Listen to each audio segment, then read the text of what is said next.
കല്യാണത്തിൻ്റെ കലവറയാണ്. നല്ല ചിക്കനും ബീഫും ഒക്കെ ഇങ്ങനെ അങ്ങോട്ട് തിളച്ച് മറിയുന്നതിൻ്റെ മണമാണ് മൂക്കിലോട്ട് ഇങ്ങനെ അടിച്ചു ചേർന്നത്. ചേട്ടാ നമസ്കാരം. കല്യാണ പരിപാടി ആയിരിക്കും അല്ലേ? അതെ അതെ അതെ, കല്യാണ പരിപാടി. എന്തൊക്കെയാണ് സ്പെഷ്യൽ? എന്തൊക്കെയാണ് നമ്മളിന്നിപ്പോൾ വൈകിട്ടത്തേക്ക് പോത്തിറച്ചി റോസ്റ്റും നെയ്ച്ചോറുമാണ്. നാളത്തേക്ക് ചിക്കൻ ബിരിയാണി, കുറച്ച് ദം ബിരിയാണിയാണ്. ദം ബിരിയാണി, ചിക്കനും ബീഫും ഉണ്ട്. അതെ അതെ. അപ്പോൾ കല്യാണം എന്താണ്? മകളുടെയോ ബന്ധുക്കളുടെ ആരെങ്കിലും കല്യാണമാണോ? അല്ല, ഒരു മകളുടെ കല്യാണമല്ല. ആരാണ് കല്യാണം? ആരുടെയാണ് ശരിക്കും കല്യാണം ആരെയാണെന്ന് നമുക്കറിയില്ല. അറിയില്ല? ഇല്ല. എന്നിട്ടാണ് ഈ പരിപാടിയൊക്കെ? അല്ല, ഇത് നമ്മളുടെ ഒരു ചാരിറ്റി ഓർഗനൈസിങ് പ്രോഗ്രാമാണ് ഇപ്പോൾ ഇവിടെ നടക്കുന്നത്. ഓക്കെ. അതിൽ ആരാണെന്ന് നമുക്കറിയില്ല. അച്ഛനമ്മയില്ലാത്ത, അതുപോലെ തന്നെ സുഖമില്ലാണ്ട് കിടക്കുന്ന നിർധന കുടുംബത്തിലുള്ള വീടുകളിലെ കുട്ടികൾക്ക് അവർ 1.5 മാസം മുമ്പ് നമ്മുടെ അടുത്തേക്ക് ഒരു അപേക്ഷ തരും. ആ അപേക്ഷ പ്രമാണിച്ച് നമ്മൾ ഇതുപോലെ കാര്യങ്ങൾ ചെയ്തു കൊടുക്കുന്നത്. അതിനെ അന്വേഷിച്ച് അർഹതപ്പെട്ടതാണെങ്കിൽ നമ്മൾ അന്നത്തെ ഫുഡ് നമ്മൾ ഫ്രീ ആയിട്ട് ചെയ്തു കൊടുക്കുന്നത്. ഓരോ കല്യാണവും സ്വന്തം മക്കളുടെ സഹോദരങ്ങളുടെ കല്യാണം പോലെ നടത്തി കൊടുക്കുകയാണ്. നമ്മളെ ഏറ്റവും പ്രത്യേകത എന്ന് വെച്ചിട്ടുണ്ടെങ്കിൽ നമ്മളൊരു ഫുഡുകൾ ഉണ്ടാക്കി കഴിഞ്ഞിട്ട് കൊടുക്കുന്നതിന് മുമ്പ് പുള്ളിക്കൊരു പ്രത്യേകത ഉണ്ട്. നമ്മളുണ്ടാക്കുന്ന ഭക്ഷണം ആദ്യം നമ്മളൊന്ന് രുചിച്ച് നോക്കുക എന്നുള്ളതാണ്. കാരണം വളരെ റിസ്ക് പിടിച്ച പണിയാണ്.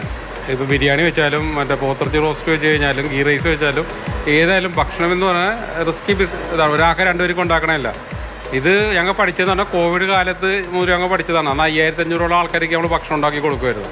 അന്നും അതിലാണ് തുടക്കം അല്ലേ? അതിലാണ് തുടക്കം. അതിലും ആദ്യം ഞങ്ങൾ ഭക്ഷണം ടേസ്റ്റ് ചെയ്ത് നോക്കിയിട്ട് മാത്രമേ പിന്നെ ഡെസ്പാച്ച് ചെയ്യുള്ളായിരുന്നു. എന്ന വരുന്ന ഓരോ പരിപാടിക്കും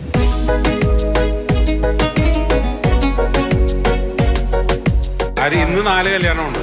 ഇന്ന് മാത്രം.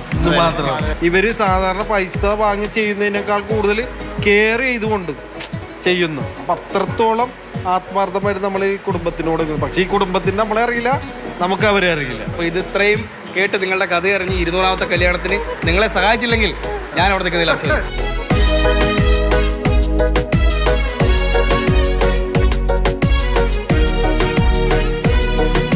നമ്മൾ ഇതിൻ്റെ പേരിൽ മുൻകൂട്ടി സേവിങ് ഒന്നുമില്ല.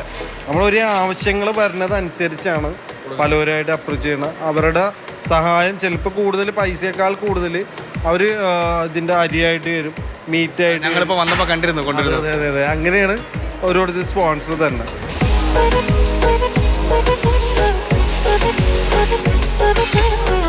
ഇതിൻ്റെ പുറകേൽ ആരും അറിയാത്ത കുറേ നല്ല വ്യക്തികൾ പുറകേലുണ്ട്.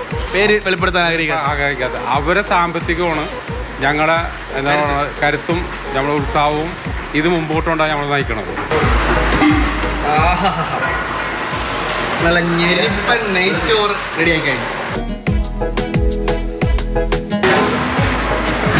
പൊളപ്പൻ പോത്ത് റോസ്റ്റും റെഡിയായി കഴിഞ്ഞു.